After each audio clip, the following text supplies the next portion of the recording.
Creativity जैसे आपने कहा, ये तो बहुत इंपॉर्टेंट पार्ट है। दैट मीन्स नए आइडियाज़ आना, नए आइडियाज़ को एग्जीक्यूट करना भी बड़ा इंपॉर्टेंट होता है। जो टेक फैशन और डिज़ाइन है, ये एक क्रिएटिव पार्ट हो जाता है। उसको एग्जीक्यूट करने के लिए, लोगों तक पहुंचाने के लिए टेक्नोलॉजी की मदद लेनी पड़ती है हमें।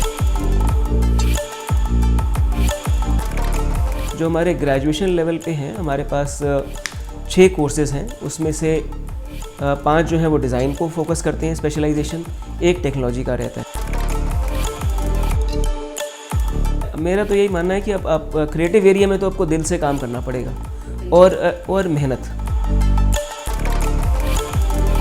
रोजगार से कामयाबी तक में इस हफ्ते देखिए कि किस तरह से निफ्ट के जरिए आप फैशन डिजाइन और टेक्नोलॉजी की फील्ड में अपना करियर बना सकते हैं।